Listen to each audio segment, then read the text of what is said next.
The scent of melted chocolate clung to my skin like a second layer, sweet and persistent.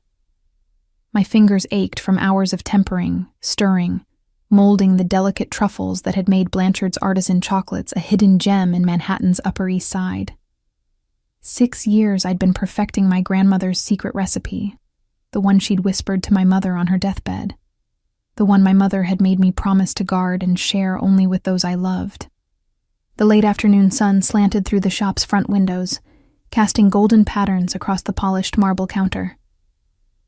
I wiped my hands on my apron, leaving smudges of cocoa powder on the white fabric already stained with the evidence of today's work. My lower back throbbed with that familiar ache that came from standing too long, but I couldn't rest yet. Not when Dad was waiting at home, not when the medical bills kept piling up, not when this shop was all we had left of Mom. "Allie, you need to see this." Jessica, my part-time assistant, called from the front. Her voice carried an edge of excitement that made me look up from the batch of dark chocolate ganache I'd been whisking.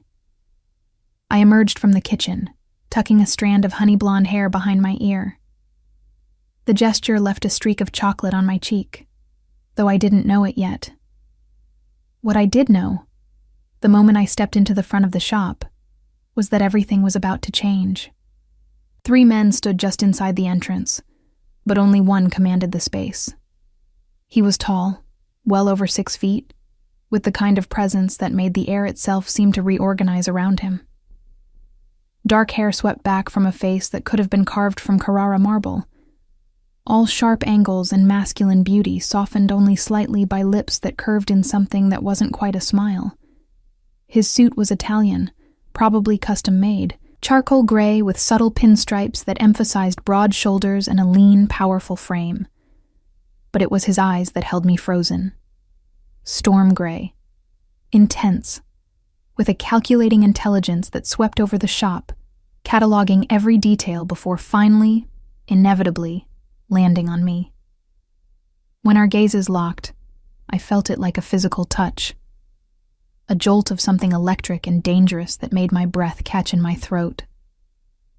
"Buonasera," he said, his voice a low rumble with just enough Italian accent to make the simple greeting sound like seduction. I was told this shop makes the finest chocolate in New York. I had to see for myself.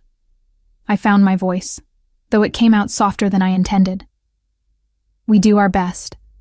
Everything is handmade using traditional methods and the highest quality ingredients." His smile deepened, and I noticed a small scar at the corner of his mouth that somehow made him more attractive rather than less. Modesty. How refreshing. He moved closer to the display case, his 2 companions hanging back near the door like sentinels. "Tell me, who creates these works of art?" "I do," I admitted, coming to stand across the counter from him. Up close, I could smell his cologne, something woody and expensive that mixed with the chocolate scent still clinging to me. My grandmother taught my mother, and my mother taught me. It's a family recipe, passed down through generations. "Family," he repeated, and something flickered in those gray eyes. "There's nothing more important than family, wouldn't you say?" I nodded, thinking of Dad at home, of how I'd promised Mom I'd take care of him no matter what. Everything. He studied the display case with what seemed like genuine interest, though I suspected this man did nothing without calculation. "I'll take a selection. One of each variety you have." His gaze lifted to mine again.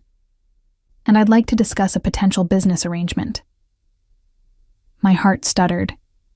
Business arrangements meant money, and money meant I could finally catch up on Dad's medical bills, maybe even hire someone to help so I wasn't working 16-hour days.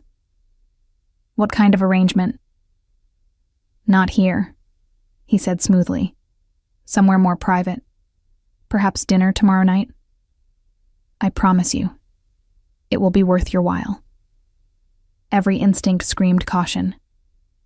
This man was danger in an expensive suit, power barely restrained beneath civilized manners.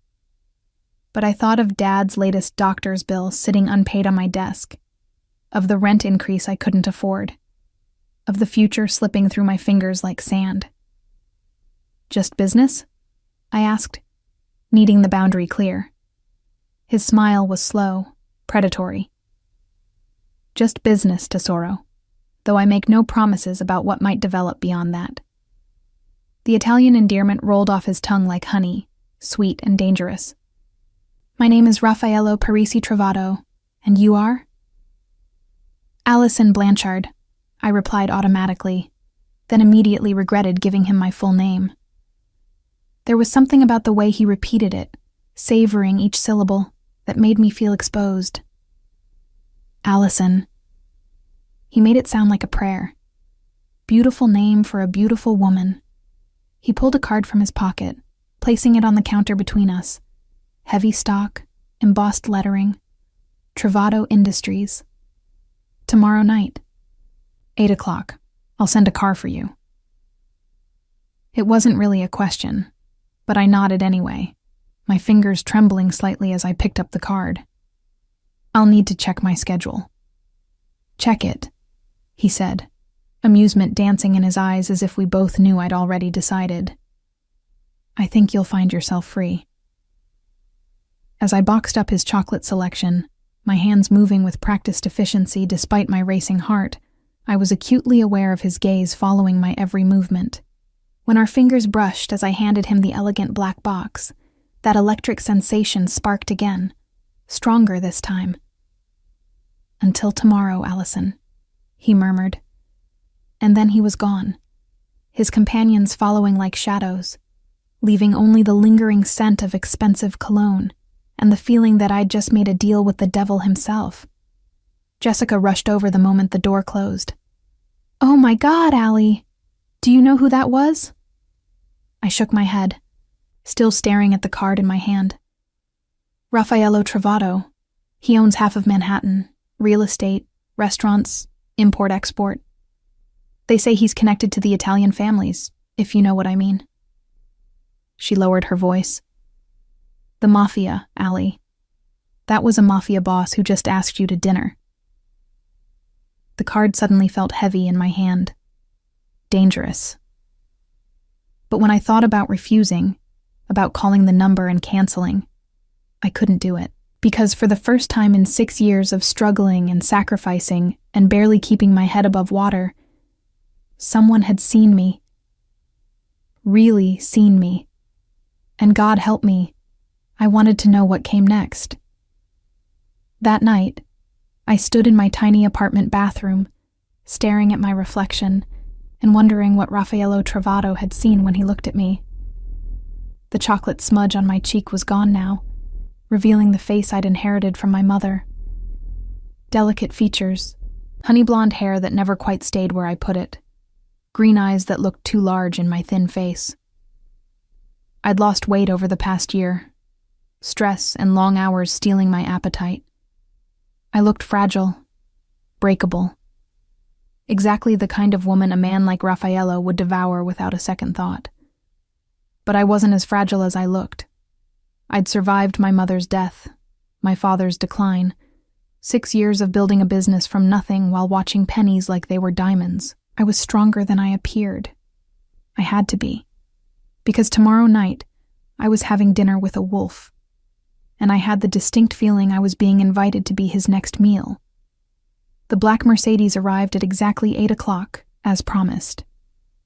I watched from my apartment window as the sleek vehicle pulled up to the curb, its polished surface reflecting the streetlights like obsidian. A driver emerged, older gentleman in a crisp suit, and I recognized him as one of the men who'd accompanied Raffaello to my shop. My hands trembled as I smoothed down the simple black dress I'd chosen. It was the nicest thing I owned, purchased years ago for my mother's funeral, and rarely worn since. The fabric was modest, falling just below my knees, with long sleeves that covered the small burn scar on my forearm from a chocolate-making accident. I'd left my hair down, the honey blonde waves falling past my shoulders, and applied minimal makeup. I wanted to look professional, not like I was trying too hard. The driver knocked precisely 3 times. When I opened the door, he gave a small bow. Miss Blanchard. I'm Marco. Mr. Trovato sent me to escort you. Thank you, I managed, grabbing my small purse. My phone buzzed inside it. Dad's nightly text asking if I'd be home for dinner. I'd already prepared his meal and left instructions with Mrs. Chen next door to check on him. The guilt of lying about where I was going sat heavy in my stomach. The Mercedes interior smelled of leather and luxury. Marco held the door for me, then slid into the driver's seat with practiced efficiency. As we pulled into traffic, I noticed him watching me in the rearview mirror. "Mr. Trovato speaks very highly of your chocolate," he said, his voice carrying a slight Italian accent. "He hasn't stopped talking about it since yesterday." I didn't know how to respond to that, so I simply nodded, watching the city lights blur past the tinted windows. We were heading uptown, toward the part of Manhattan where I could never afford to live. "May I offer some advice, Miss Blanchard?" Marco's eyes met mine in the mirror. "Mr. Trovato is a good man, but he's also a complicated one.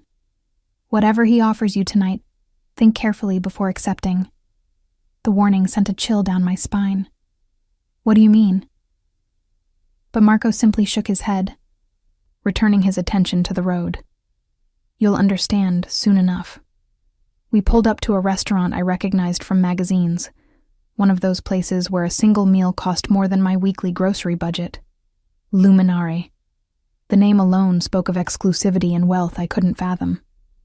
A valet rushed to open my door, and suddenly I was being escorted inside, past a line of well-dressed people waiting for tables. The maitre d' greeted me by name. "Miss Blanchard, Mr. Trovato is expecting you. Right this way, please." We wound through the main dining room, all crystal chandeliers and white tablecloths, toward a private alcove in the back. And there he was, rising from his seat as I approached, looking impossibly more handsome than I remembered. Tonight he wore all black. The suit fitted perfectly to his powerful frame, his shirt open at the collar revealing a glimpse of tanned skin. "Allison," he said, my name a caress on his lips. "You look beautiful." I felt heat rise to my cheeks. "Thank you. This place is incredible. Only the best for my newest business partner." He pulled out my chair himself, his hand brushing my shoulder as I sat. The touch was brief but deliberate, sending awareness skittering down my spine. "I took the liberty of ordering wine. I hope you don't mind." The wine was probably worth more than my monthly rent. I took a careful sip, feeling completely out of my depth. "You mentioned a business proposal." "Direct," he observed, amusement dancing in his eyes. "I like that. Yes, I have a proposition for you. But first, tell me about yourself. How did a woman so young come to own her own shop?" I hesitated, unused to talking about myself. "My mother died 6 years ago. The shop was hers originally, started from our family recipes. I was 19, fresh out of high school, and suddenly responsible for everything. My father, the business, all of it." Something shifted in his expression. "Your father, he's ill? How did you—" I stopped, realization dawning. "You investigated me." "Of course I did." No apology in his voice. "I don't do business with people I don't know, Allison. Your father has Parkinson's disease. You're his primary caregiver. You work 16-hour days trying to keep the shop afloat while managing his medical expenses. You're drowning in debt, though you hide it well."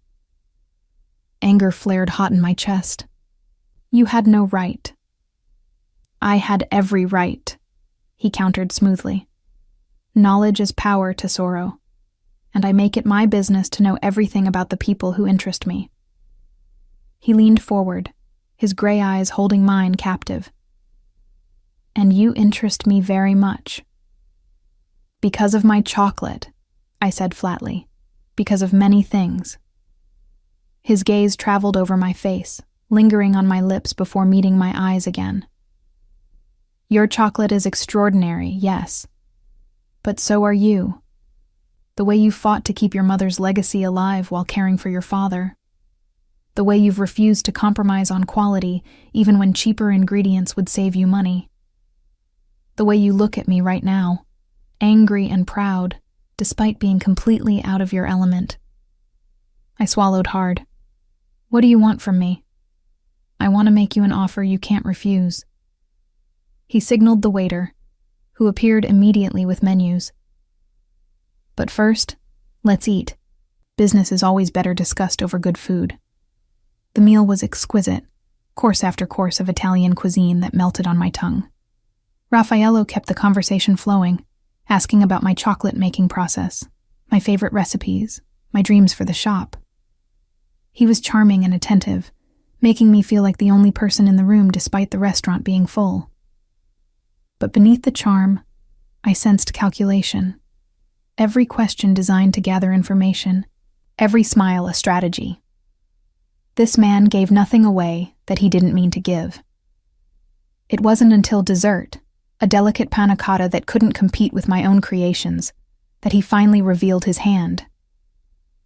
I want to feature your chocolate in all of my restaurants, he said. Exclusive contract.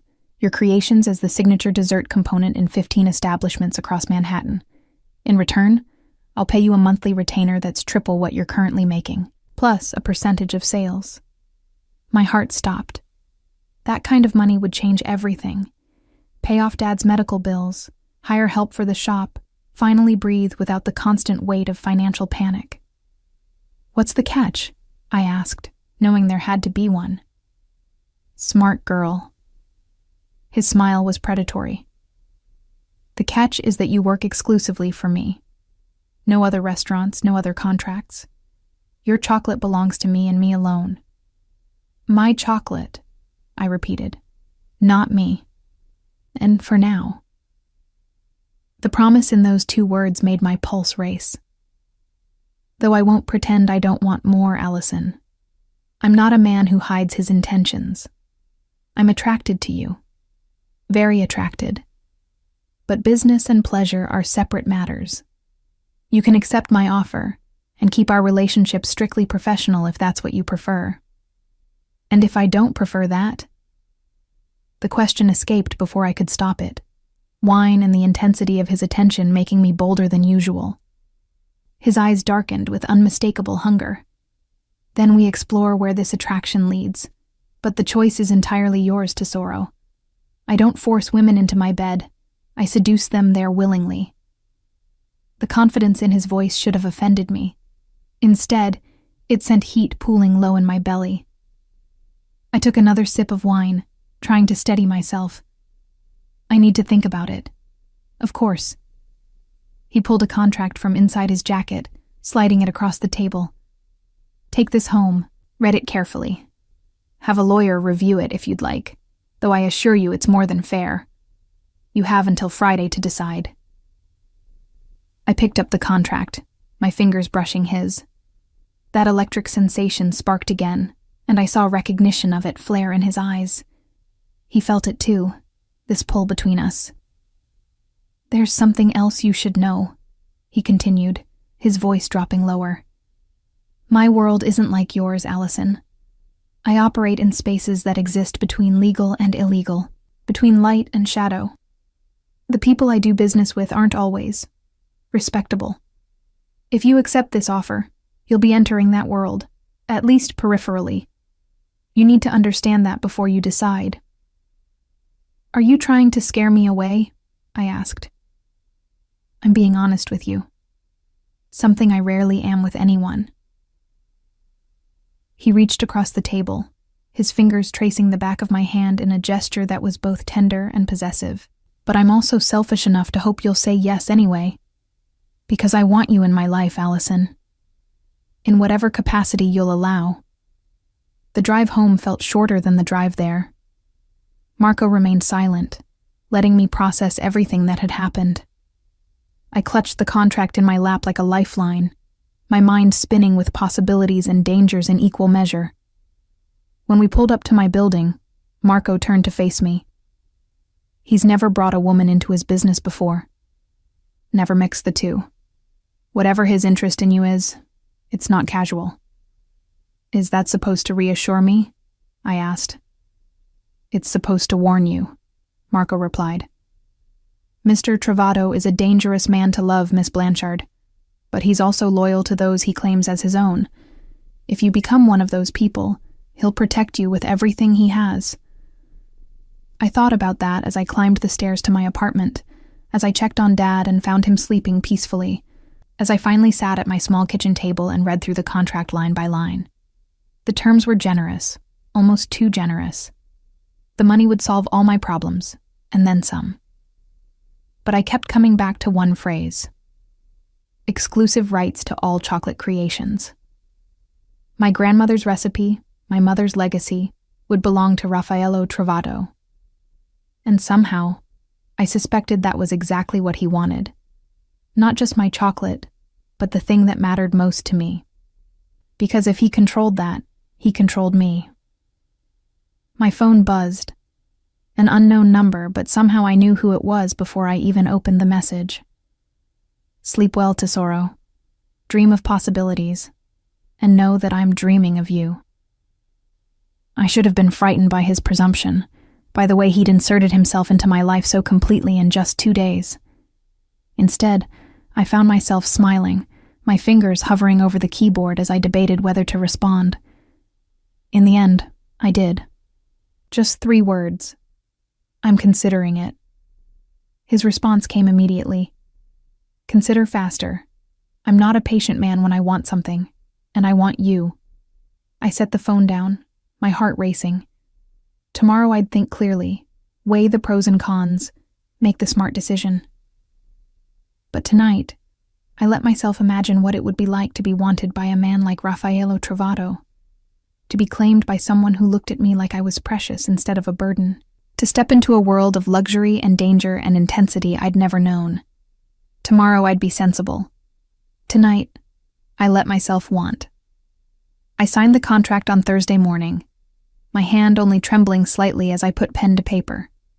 By Thursday afternoon, Raffaello had already sent a team to the shop, installing new equipment, upgrading my kitchen, bringing in the finest ingredients money could buy. He moved with the efficiency of a man accustomed to getting exactly what he wanted, exactly when he wanted it. By Friday, everything had changed. "Miss Blanchard, there's a delivery for you," Jessica called from the front, her voice pitched high with excitement. I emerged from the kitchen, now gleaming with stainless steel and state-of-the-art chocolate tempering machines, to find a massive bouquet of white roses. 24 at least, arranged in a crystal vase that probably cost more than my monthly grocery budget. The card was simple. "To new beginnings. R." "He sent flowers yesterday, too," Jessica said, practically bouncing. "And the day before. Allie, this is like something out of a movie." It felt like something out of a movie. The kind where the heroine doesn't realize she's entered a fairy tale with teeth until it's too late to escape. My phone buzzed. Raffaello. He'd been texting me constantly since I'd signed the contract. Nothing inappropriate, just checking on the equipment installation, asking about recipe development, making sure I had everything I needed. But beneath the professional courtesy was a current of something darker, more intense. "Dinner tonight, my place. I want to discuss the menu for Luminare's spring season." I stared at the message, knowing my place meant entering his private space, crossing another line. But I also knew I couldn't hide behind professional boundaries forever. Whatever this was between us, it was inevitable, had been since the moment our eyes met across the chocolate display case. "Yes." "What time?" 7. "Marco will pick you up. Wear something comfortable. It's just us. Just us." The words sent a thrill of anticipation and fear through me in equal measure. I spent longer getting ready than I wanted to admit, changing 3 times before settling on dark jeans and a soft cream sweater. Casual, but put together. My hair fell in loose waves past my shoulders, and I applied just enough makeup to feel confident, but not overdone. I looked like myself, just a slightly polished version. Marco arrived promptly at 7, his expression carefully neutral as he opened the car door. "Miss Blanchard, you look lovely." Thank you, Marco. I slid into the Mercedes, my heart hammering. Where does Mr. Travato live? You'll see, was all he said, a small smile playing at his lips. We drove north, away from my modest neighborhood into areas where buildings gave way to estates, where walls and gates protected privacy worth millions. Finally, we turned through a set of iron gates that opened automatically, following a tree-lined drive to a house that took my breath away. It wasn't ostentatious, but it was unmistakably expensive. Modern architecture blended with classical Italian elements, all stone and glass and elegant lines. Lights illuminated the facade, making it glow against the darkening sky. Mr. Travato is waiting for you in the kitchen, Marco said as he held the door open. Straight through the main hall, then to your left. I walked through the house in a daze, taking in original artwork and furniture that belonged in museums.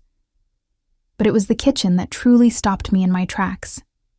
It was enormous, all marble countertops and professional-grade appliances, with a massive island in the center.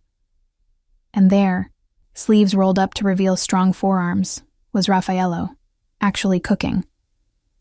You're early, he said, looking up with a smile that made my knees weak. I'm not quite ready. You cook? The question came out more surprised than I intended. My nonna taught me. She said a man who can't feed himself is helpless, and Travatos are never helpless. He gestured to the ingredients spread across the counter.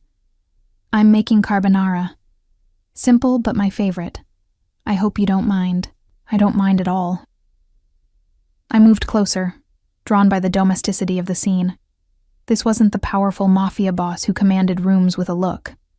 This was something softer, more human. Can I help? You can keep me company and tell me about your day. He returned his attention to whisking eggs with practiced efficiency. Did the new equipment work well? I leaned against the counter, watching his hands move with surprising grace. It's incredible. I was able to temper twice as much chocolate in half the time. The temperature control is so precise. Good. He added cheese to the eggs, the motion fluid and confident. I want you to have everything you need to create your best work. No limitations, no compromises. Why? The question had been building for days. Why invest so much in my chocolate? Surely there are other chocolatiers who could provide what you need for less. He set down the whisk, turning to face me fully. Because the moment I tasted your chocolate, I knew I'd never tasted anything like it. It was perfection, Allison. Pure and simple and perfect. Like you. Heat flooded my cheeks. I'm not perfect. No, he agreed, moving closer until I had to tilt my head back to maintain eye contact. You're better than perfect. You're real.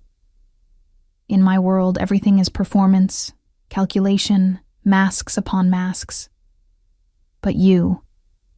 His hand came up to tuck a strand of hair behind my ear, the gesture achingly tender. You're genuine. It's intoxicating. Raffaello, I whispered, my voice catching. I'm going to kiss you now, he said, giving me time to pull away. Tell me if you don't want this. I didn't pull away. His lips met mine with a gentleness that surprised me, a soft exploration that deepened gradually as I responded. His hand cradled my face while the other settled at my waist, pulling me closer. I'd been kissed before, but never like this. Never with such focused intensity, as if I were something precious being unwrapped carefully. When we finally broke apart, we were both breathing hard. His gray eyes had darkened to smoke, and I could see the control it took for him to step back.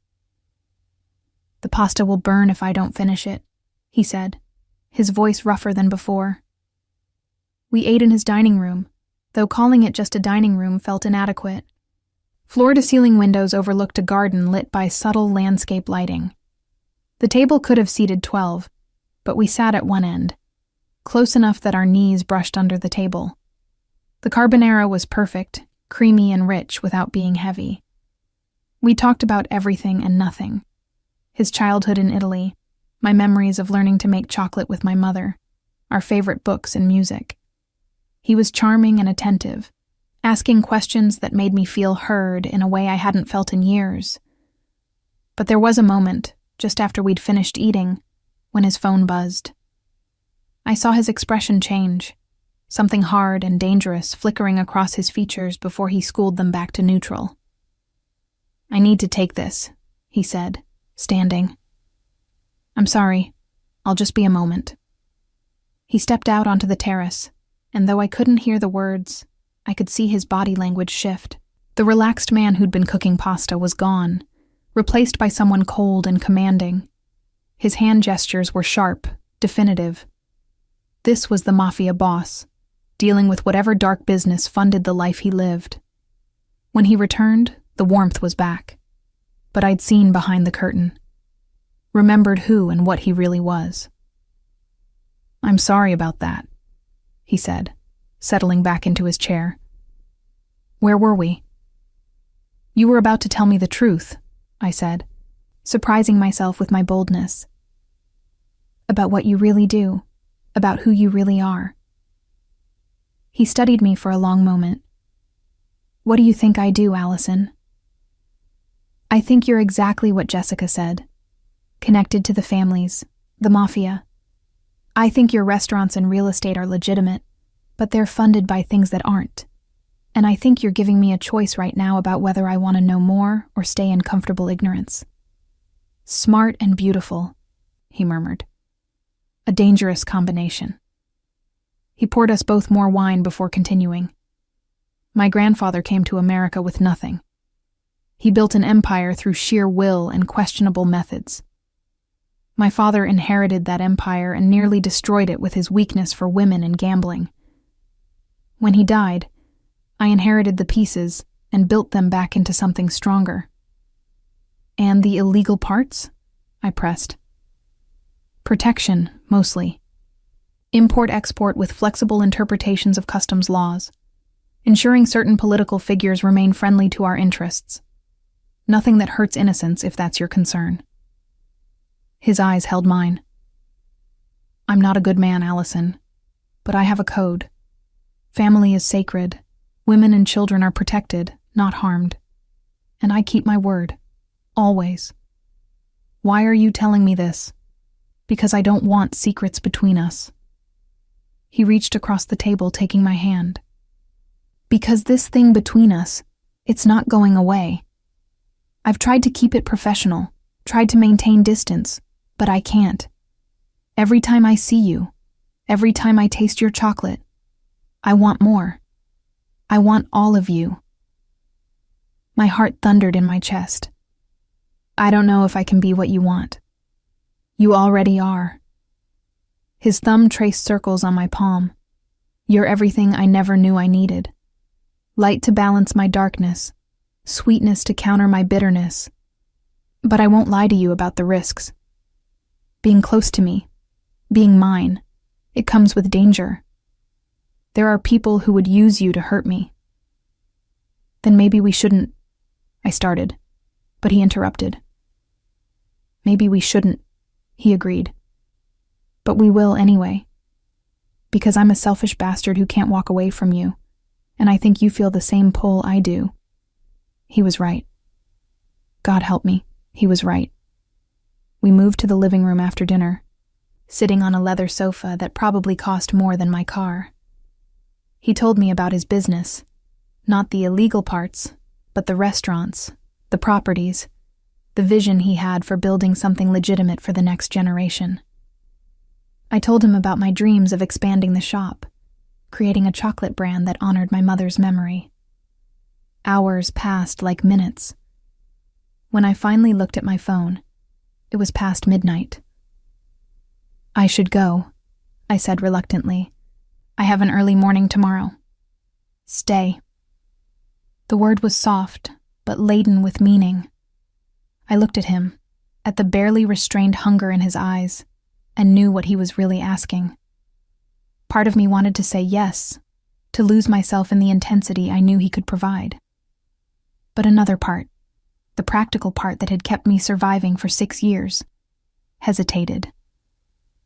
"Not yet," I whispered. "I need time, Raffaello. This is all happening so fast." Disappointment flickered across his features, but he nodded. "I can be patient when it matters, and you matter, Tesoro." He stood, pulling me to my feet. "But know this, I will have you, completely. It's inevitable. We're inevitable." The certainty in his voice should have frightened me. Instead, it made anticipation coil hot and urgent in my belly. Marco drove me home in comfortable silence. As I climbed the stairs to my apartment, I found another bouquet waiting at my door. White roses again, with a card that read, "Dream of me. I'll be dreaming of you."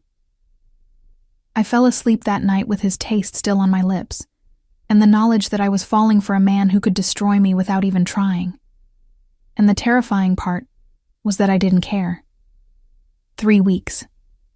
That's how long I managed to resist Raffaello's increasingly insistent pursuit. 3 weeks of daily flowers, surprise visits to the shop, dinners at his home that ended with kisses that left me aching and breathless. 3 weeks of falling deeper and deeper into something that felt like love, but might have been obsession. He was everywhere. In my thoughts when I woke, in my dreams when I slept, in the taste of the chocolate I created that he insisted was inspired by the passion building between us. And maybe he was right. My creations had never been better, each truffle infused with the intensity of what I felt every time he looked at me. But I was still holding the final line. Still leaving his home at night instead of staying. Still keeping my heart guarded, even as my body betrayed me with every touch. That changed on a Tuesday evening. I was closing the shop when 3 men I didn't recognize walked in.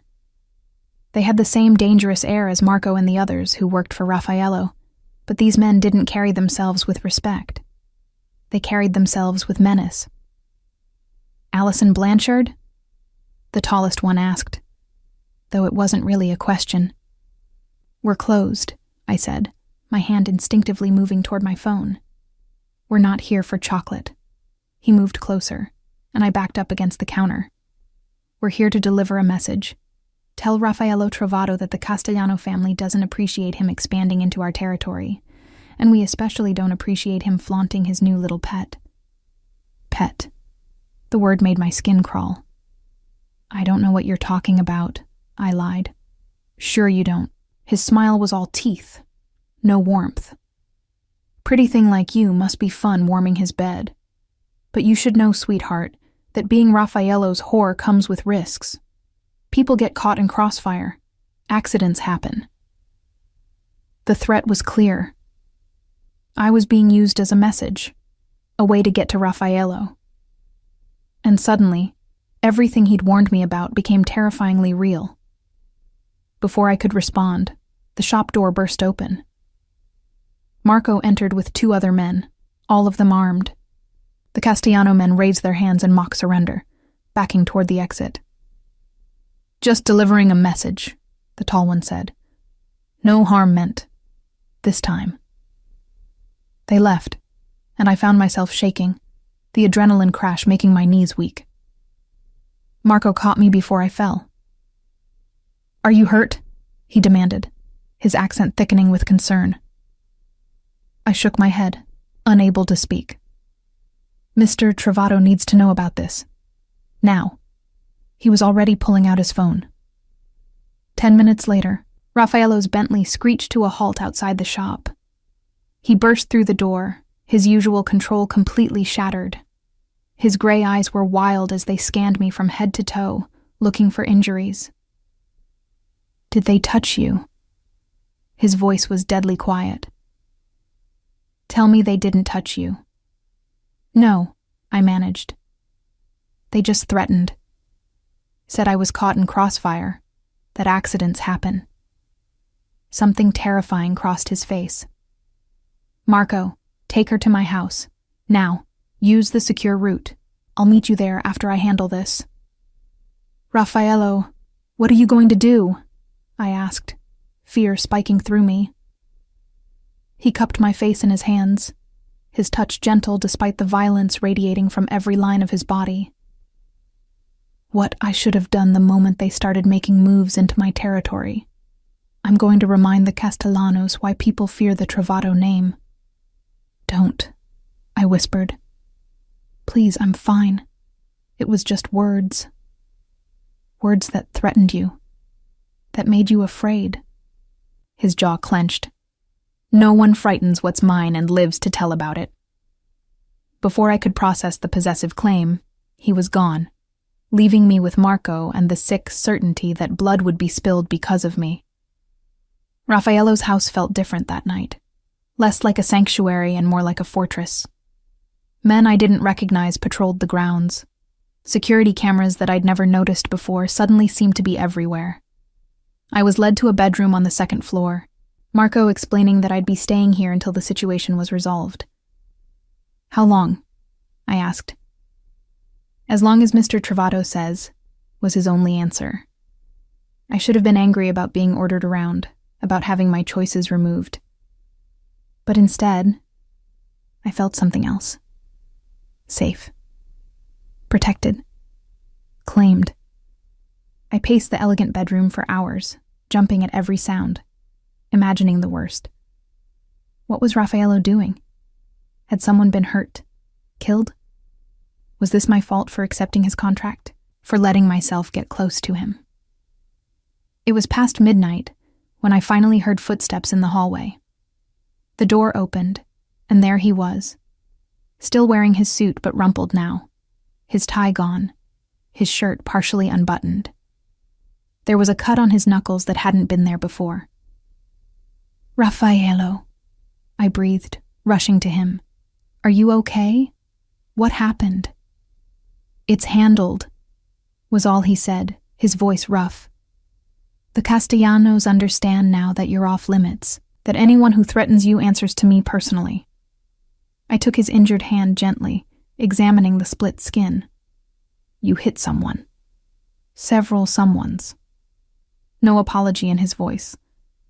And I'd do it again without hesitation. No one threatens you, Allison. No one. I should have been horrified by the violence. Should have been frightened by the cold certainty in his voice. Instead, I felt something primal and overwhelming. This dangerous man had fought for me, protected me, made me his priority over everything else. I was so scared, I admitted, my voice breaking. Not for me, but for you. What if you'd been hurt? What if... He pulled me against him, his arms wrapping around me like bands of steel. I'm fine. I'm always fine. It's you I was terrified for. When Marco called, when I realized they'd found you. His voice roughened. I've never felt fear like that, Tesoro. The thought of losing you before I'd even really had you. It nearly destroyed me. I tilted my face up to his, seeing the vulnerability beneath the control for the first time. You have me, I whispered. I'm right here. Not the way I want you. Not completely. His hand tangled in my hair, tugging gently to angle my head back. But that changes tonight, doesn't it? Because you're not leaving. You're staying here, in my home, in my bed. Where you belong. It wasn't a question, but I answered anyway. Yes. His kiss was nothing like the gentle explorations we'd shared before. This was claiming, consumption, months of restrained desire finally unleashed. His hands were everywhere, learning the shape of me through my clothes, making me gasp and arch against him. Tell me you want this, he demanded against my lips. Tell me you want me. I want you, I breathed. God help me, I want you so much. He lifted me easily, carrying me to the massive bed that dominated the room. His eyes never left mine as he set me down on the silk sheets, following me down to cage me with his body. Once I have you, I'm not letting you go, he warned. You'll be mine, Allison. Completely and irrevocably mine. Do you understand?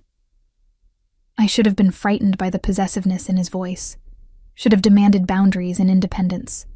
But looking into his storm-gray eyes, feeling the heat of his body pressed against mine, I found I didn't care about should. "Then take me," I whispered. "Make me yours." What followed was a revelation. Raffaello was demanding but attentive, taking his time despite the urgency between us. He worshipped my body with hands and mouth, learning what made me gasp and shudder. And when he finally claimed me completely, it felt like coming home to a place I'd never been. Afterward, we lay tangled in sheets that cost more than my monthly rent, my head on his chest as his fingers traced lazy patterns on my bare shoulder. "You'll move in here," he said, not asking. "I can protect you better if you're here." "Raffaello, I'm not negotiating, Tesoro. Not about this. Not after tonight. You're mine now, and I protect what's mine." I should have argued, should have insisted on maintaining my independence. But his heartbeat was steady under my ear, and his arms around me felt like the safest place in the world. "What about my father?" I asked quietly. "We'll bring him here. I'll hire the best care, the best doctors, whatever he needs." His voice softened. "I told you, Allison. When you're mine, everything you care about becomes mine to protect." Tears pricked my eyes at the casual generosity, at the way he understood what mattered to me without me having to explain. "For how long?" I whispered. "How long do I get to keep this?" His arms tightened around me. "Forever, if I have my way, and I always get my way." I fell asleep in his arms, feeling safer than I had in 6 years. But in the morning, reality would intrude. Because being Raffaello Travato's woman meant entering a world where danger was constant and secrets were currency. And I had no idea just how many secrets we were both keeping. Moving into Raffaello's home was like stepping into a different universe, one where staff appeared before I could voice a need, where my closet filled with designer clothes I'd never asked for, where every comfort was anticipated and provided. Dad was installed in a ground-floor suite with round-the-clock nursing care, his medication managed by a private physician who came twice weekly. It should have felt like a dream. Instead, it felt like a beautiful cage. Raffaello was attentive when he was home, showering me with affection and gifts I didn't need. But he was also increasingly absent, called away to meetings he couldn't explain, coming home late with tension in his shoulders and secrets in his eyes. The passion between us remained incendiary, but I was beginning to realize that I was being kept separate from the rest of his life. "Where are you going?" I asked one evening as he dressed in a tuxedo, his movements efficient and practiced. "Business dinner," he replied, adjusting his cufflinks. "Very boring. You'd hate it." "Maybe I'd like to decide that for myself," I suggested carefully. He paused, turning to look at me with those calculating gray eyes. "Not this one, Tesoro. Trust me." "That's what you always say." I couldn't keep the frustration from my voice. "I've been here 3 weeks, Raffaello. I've met exactly 3 people from your life. Marco, your housekeeper Maria, and your accountant. I don't know your friends, your business partners, your family. I don't know anything about your real world. You know me," he said, crossing to pull me into his arms. "Isn't that enough?" "Is it?" I pulled back to look at him. "Because I'm starting to feel less like your girlfriend and more like your secret." Something flickered in his expression. Guilt, maybe, or irritation that I'd finally voiced what had been building for days. "You're not ready for that world," he said finally. "It's complicated, Allison. Dangerous. I'm protecting you by keeping you separate." "Or you're protecting yourself," I shot back. "From having to explain why you're with someone like me. A chocolatier with no family connections, no power, no use to your empire except as someone to warm your bed." His jaw tightened dangerously. "Don't put words in my mouth. You know that's not what this is." "Do I?" I challenged. Because from where I'm standing, it looks like I'm very good at two things: making chocolate for your restaurants and providing entertainment when you're home. But I'm not good enough to be seen with you publicly, am I? That's not fair. Then prove me wrong. I crossed my arms. Take me to your business dinner. Introduce me to your associates. Let me be part of your real life instead of just the part you keep hidden away. For a moment, I thought he might actually agree. Then his phone buzzed, and whatever softness had been building in his expression hardened. I don't have time for this conversation right now, he said, his voice cool. We'll discuss it when I get home. Sure we will, I muttered as he strode out, leaving me alone in our bedroom with the familiar hollow feeling of being second priority. I tried to occupy myself, checked on Dad, who was having a good day and seemed content with his care, developed new chocolate recipes in the professional kitchen Raffaello had built for me in the house, read, watched television. But nothing could shake the growing sense that I was living a half-life, existing in the margins of Raffaello's world, without truly being part of it. It was nearly midnight when I heard voices from the foyer. Raffaello had returned, but he wasn't alone. Curiosity drew me to the top of the stairs, where I could see without being seen. He stood in the entrance hall with a woman I didn't recognize. She was stunning, all sleek dark hair and designer elegance, her hand resting familiarly on his arm. "Thank you for dinner, Raffaello," she said, her Italian accent thick. It was lovely catching up. "My pleasure, Isabella. Give my regards to your father. Isabella." The name struck something in my memory. Jessica had mentioned her weeks ago, gossiping about Raffaello's past. Isabella Castellano, the woman he'd almost married before she'd left him at the altar. I watched as she leaned in, pressing a kiss to his cheek that lasted a fraction too long to be merely friendly.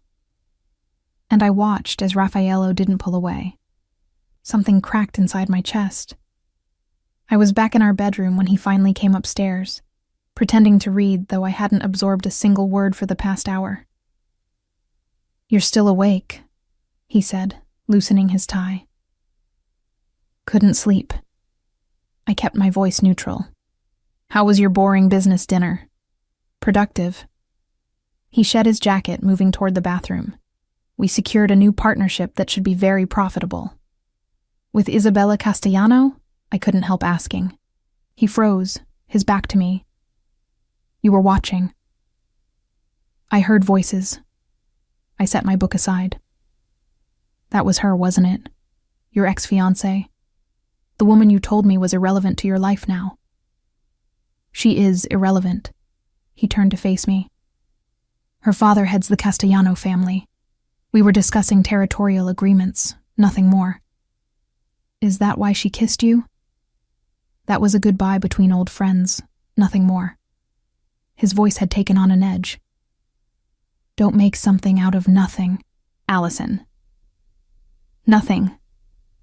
I stood, anger finally breaking through. "You took your ex-fiancée to dinner, the same dinner you said was too boring and dangerous for me to attend. You let her touch you, kiss you, and I'm supposed to believe it meant nothing." "Yes," he said flatly, "because I'm telling you it meant nothing." "Do you not trust me?" "How can I trust you when you keep me locked away like a dirty secret, when you have business dinners with other women but refuse to let me meet anyone from your world? When you say I'm yours, but won't claim me publicly?" "I'm protecting you," he said, his voice rising to match mine. "The less people know about you, the safer you are. What happened with those men at your shop? That's what happens when my enemies learn about the people I care about. Do you want more of that? Do you want to be a target?" "I want to be your partner, not your possession." The words burst out before I could stop them. "I want to be part of your life, Raffaello, not hidden away until you decide it's safe or convenient to acknowledge me." "This is ridiculous." He ran a hand through his hair, frustration evident in every line of his body. "You're being irrational." "I'm being irrational?" I laughed bitterly. I gave up everything for you. My apartment, my independence, my privacy. I moved into your house, accepted your control over every aspect of my life. And for what? To be your secret girlfriend who you can't even acknowledge at a business dinner? That's not what you are. Then what am I? I demanded. Tell me, Raffaello, what am I to you? He stared at me, and I saw the truth in his eyes before he could voice it. I was important to him, maybe even loved. But I wasn't important enough to risk his carefully constructed world for, not important enough to fight for publicly. I need some air, I said when the silence stretched too long. I moved toward the door, but his hand shot out, catching my wrist. Don't walk away from me when we're fighting. Let go. No. His grip tightened, not painful but immovable. We talk this out. That's how this works. This? I met his eyes. What is this, Raffaello? Really? He pulled me against him, his free hand cupping my face. This is us. You and me. Together. In private, I said softly. Always in private. For now, he admitted, until things settle, until I can be certain you won't be used against me. And how long will that take? Months? Years? I pulled away from his grip. I can't live like this, Raffaello. I can't be your secret forever. You're being dramatic, and you're being blind. I moved to the door again. I need some space to think. This time he didn't stop me. I walked out of our bedroom, down the hallway to one of the guest rooms, and locked myself inside. Part of me expected him to follow, to demand I return. But the house remained silent. I curled up on the unfamiliar bed, hugging a pillow to my chest, and let myself cry for the first time since moving in. Not because he'd had dinner with his ex, but because I was finally admitting to myself what I'd known for weeks. I was falling in love with a man who would never fully let me in, who would keep me at arm's length, tucked away safely where I couldn't complicate his carefully ordered world. I was his lover, his escape, perhaps even his happiness. But I would never be his equal. And I didn't know if I could live with that. The nausea hit 2 mornings later. I barely made it to the bathroom before I was sick, my stomach rejecting the breakfast I'd forced down despite having no appetite. I attributed it to stress, to the tension between Raffaello and me that hadn't resolved despite his attempts at conversation. We'd been living in a cold detente for 3 days. Polite in front of staff, distant in private. He still tried to touch me, to pull me close at night. But I'd been sleeping in the guest room, claiming I needed space. The nausea continued. By the 4th day, a terrible suspicion was forming. By the 5th day, I sent Maria to buy me a pregnancy test, swearing her to secrecy. The 2 pink lines appeared almost instantly. I stared at them, my hands shaking, my mind racing. Pregnant.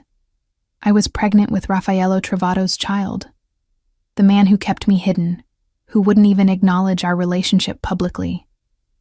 How would he react to this? Terror, and something else. Something that felt almost like hope, warred in my chest. I had to tell him. But the thought of his reaction, of how this would complicate everything, made me freeze. Would he be happy?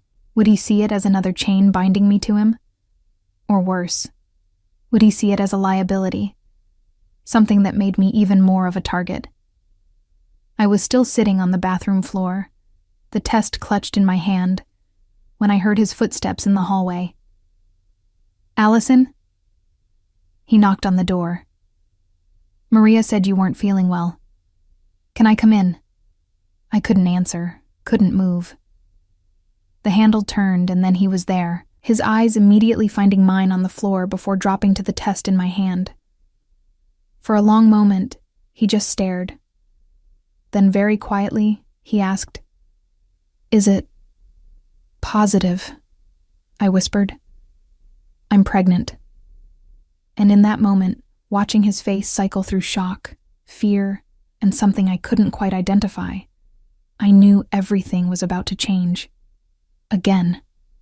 Raffaello sank to his knees beside me on the bathroom floor, his carefully constructed control completely shattered. His hand reached out, trembling slightly, hovering over my still flat stomach. "May I?" he asked, his voice rough with emotion I'd never heard before. I nodded, unable to speak past the lump in my throat. His palm pressed gently against my abdomen, and I saw his eyes close, his breathing becoming deliberately measured. "A baby," he whispered. "Our baby. Are you?" I swallowed hard. "Are you angry?" His eyes snapped open, storm gray pinning me in place. "Angry?" "Allison, I'm terrified and elated and completely overwhelmed, but angry." He shook his head. "Never angry. This is a gift." Relief flooded through me, followed immediately by fresh fear. "But I'm not ready. We're not ready. We've only been together for 2 months, and we can't even have a conversation without fighting, and I'm barely keeping my shop running with the new contracts, and—" "Breathe," he commanded, his hands framing my face. "Just breathe, Tesoro." I gulped air, trying to steady myself. "This changes everything." "Yes," he agreed. "It does." He pulled me against his chest, his arms wrapping around me with surprising gentleness. "And we'll figure it out, together." But over the next week, I learned that Raffaello's version of figuring it out together looked a lot like him making decisions without consulting me. He hired an obstetrician who made house calls, arranged for around-the-clock security that made my previous protection look casual, began discussing renovations to convert one of the guest bedrooms into a nursery, all without asking what I wanted. "We need to talk," I said one evening, finding him in his office reviewing what looked like architectural plans. "About the nursery?" He gestured to the drawings spread across his desk. "I've been thinking soft greens and creams, something gender-neutral until we find out—" "Not about the nursery," I interrupted. "About us. About what happens next." He set down his pen, giving me his full attention. "What do you want to happen next?" "I want to know where I stand," I said, forcing myself to be direct. "Am I still your secret girlfriend who's now accidentally pregnant? Or am I something more?" His jaw tightened. "You're the mother of my child. That makes you everything." "In private," I pressed. "What about in public, Raffaello? What about when I start showing? Are you going to keep me hidden away while you attend business dinners with Isabella Castellano?" "I haven't seen Isabella since that night," he said, frustration bleeding into his voice. "And I told you that was business. Then let me be part of your business." I moved closer to his desk. "Let me meet your associates, attend your dinners, be acknowledged as yours instead of kept like a dirty secret." "It's not safe," he said flatly. "It wasn't safe before, and it's definitely not safe now that you're carrying my heir. Do you have any idea what my enemies would do if they knew?" "Then maybe you need better enemies," I shot back. "Or maybe you need to decide what's more important, keeping me hidden or actually building a life with me." We stared at each other across the desk, the familiar standoff that had become the pattern of our relationship. He wanted me close but controlled. I wanted to be close and free. Neither of us knew how to bridge that gap. "I can't do this anymore," I said softly. "Living in limbo, never knowing where I stand, being kept at arm's length while you make all the decisions." "What are you saying?" His voice had gone dangerously quiet. "I'm saying I need more than this, Raffaello. I need partnership, not possession.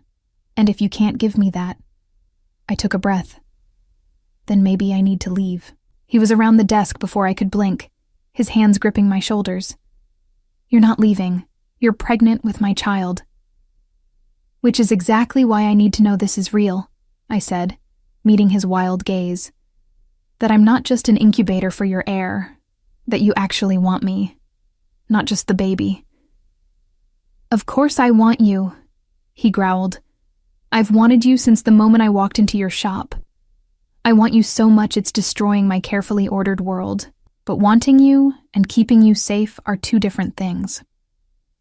Then let me help you figure out how to do both, I pleaded.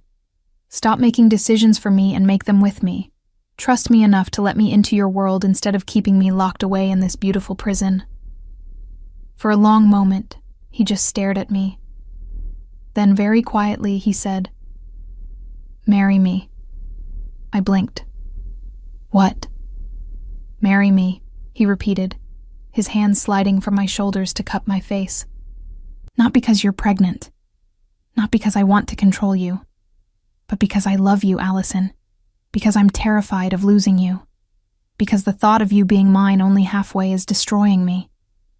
"Raffaello." Tears pricked my eyes. "I know I've been awful," he continued, his voice rough with emotion. "I know I've kept you hidden and made decisions without you, and treated you like something to be protected instead of partnered with. But that's because I didn't know how to do this. How to love someone and let them in without putting them at risk." "You love me?" I whispered. "God, yes." His forehead pressed against mine.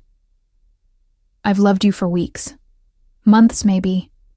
Since you stood in your shop covered in chocolate and looked at me like I was just a man instead of a monster. You make me want to be better, Tesoro. You make me want to deserve you." "You do deserve me," I said, my hands covering his. "But I need you to show me. I need you to let me in completely, not just the parts you think are safe." "Then marry me," he said again. "Be my wife, not my secret. Let me introduce you to my world as Mrs. Travato, not as someone I'm hiding. Let me claim you publicly and dare anyone to threaten what's mine."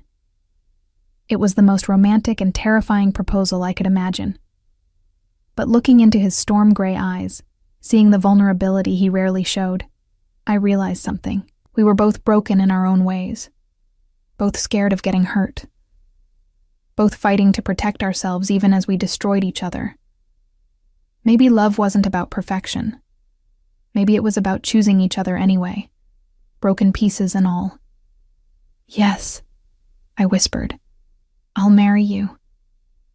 His kiss was desperate, grateful, possessive all at once. When we finally broke apart, we were both breathing hard. "There's something else," he said, his voice steadier now. "Something I need to tell you before we do this, before you fully commit to this life." Dread pooled in my stomach. "What?" He led me to the leather sofa in his office, pulling me down beside him but keeping my hands in his. "Isabella Castellano didn't leave me at the altar because she got cold feet. She left because she discovered the truth about my business, about what I really do." "I already know what you do," I said. "You know the surface," he corrected. "The protection, the import-export, the gray areas. But there's more, Allison. Things I've kept from you because I didn't want you to look at me differently." My heart hammered. "Tell me." So he did. He told me about the full extent of his operations, the less savory aspects he'd glossed over before. The gambling, the loans with interest that destroyed families, the violence that was sometimes necessary to maintain control. He told me about men who'd crossed him and disappeared, about blood on his hands that no amount of legitimate business could wash away. He told me everything, and with each revelation, I felt the ground shift beneath me. This wasn't the sanitized version of the mafia I'd constructed in my mind. This was real, dark, and dangerous. When he finished, he was watching me carefully, waiting for my reaction. "Say something," he finally said. "Tell me you understand what you'd be marrying into." I swallowed hard. "I don't know what to say. Say you can live with it. Say you can love me anyway." His voice was raw. "Or say you can't, and I'll let you go. I won't fight it, won't try to keep you, because I love you too much to trap you in a life that destroys you. I looked at this man, this complicated, dangerous, broken man who'd somehow become everything to me. I thought about the gentle way he touched me, the passion in his kisses, the care he'd taken with my father. I thought about the baby growing inside me, the family we could build. And I thought about my mother's last words to me. Promise me you'll choose love, Allie. Even when it's hard. Especially when it's hard. I can live with it, I said finally. Not because I approve of everything you do, but because I understand why you do it. And because I believe that together, we can build something better. That our child can inherit an empire that's more legitimate than criminal. Hope flared in his eyes. You really believe that? I believe in you, I corrected. In us. In the possibility that love can change people, can change destinies. I placed his hand over my stomach. I believe our baby deserves parents who chose each other, fully and completely, with eyes wide open. He pulled me into his arms, holding me so tightly I could barely breathe. I'll spend the rest of my life proving you made the right choice. I swear it, Allison. On our child's life, I swear I'll be worthy of you. The wedding happened fast, 3 weeks later, in a private ceremony at St. Patrick's Cathedral. Raffaello had connections that made the impossible possible, including securing the cathedral on short notice and inviting everyone who mattered in his world. I wore white, a simple but elegant gown that accommodated my slight bump. Dad walked me down the aisle, having one of his good days, his hand steady on my arm. The church was packed with people I didn't know. Powerful families and business associates all gathered to witness Raffaello Travato claim his bride. But when I reached the altar and saw Raffaello waiting for me, saw the naked love on his face, everyone else faded away. It was just us, making promises that would bind our lives together. I, Raffaello Parisi Travato, take you, Allison Marie Blanchard, to be my wife. I promise to love you fiercely and protect you absolutely.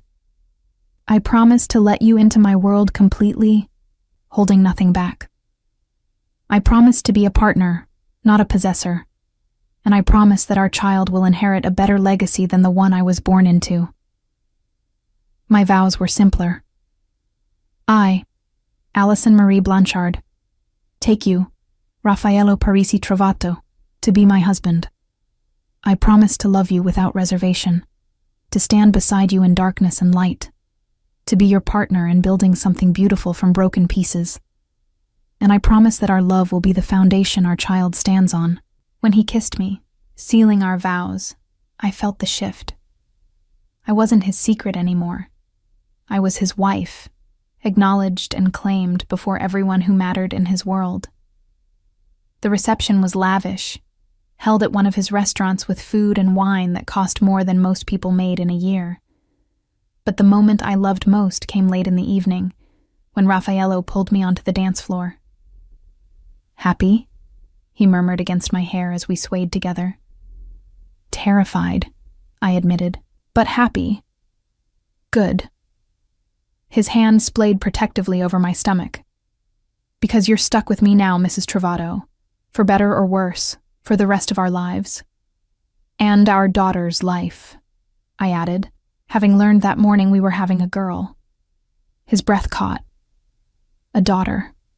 Belle. We'll call her Belle, after your grandmother. Belle Travato, I tested the name.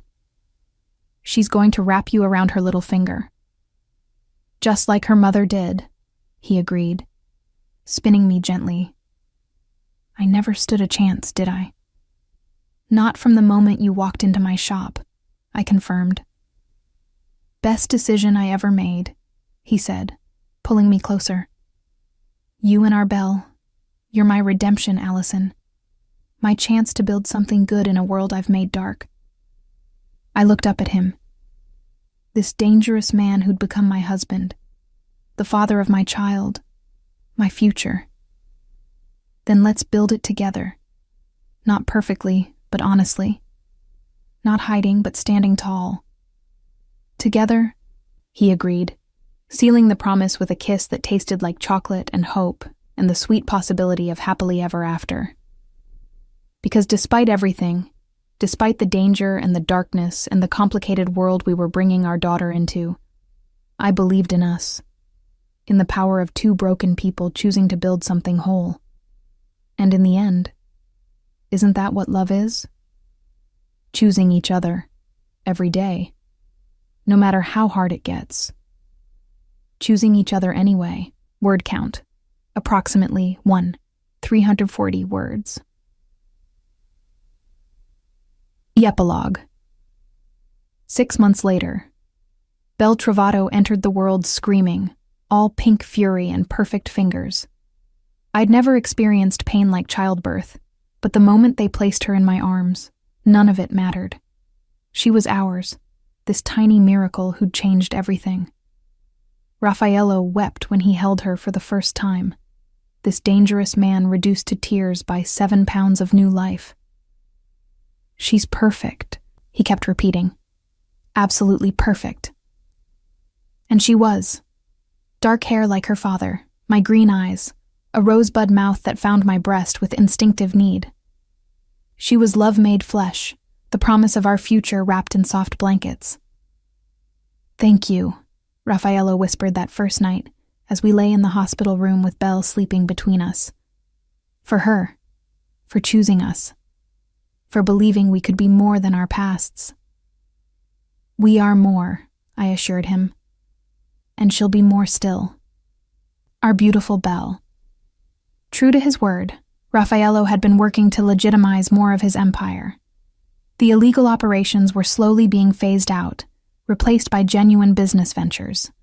It was slow, dangerous work, but he was doing it. For Belle, for me, for the family we were building. We'd found our rhythm, our partnership. He consulted me on business decisions now, valued my input, and I'd learned to navigate his world, to hold my own among powerful families and dangerous alliances. We weren't perfect. We still fought, still struggled with his need to protect and my need for independence.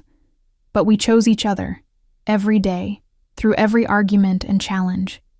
Lying there in that hospital room, our daughter sleeping peacefully between us, I thought about the woman I'd been 6 months ago.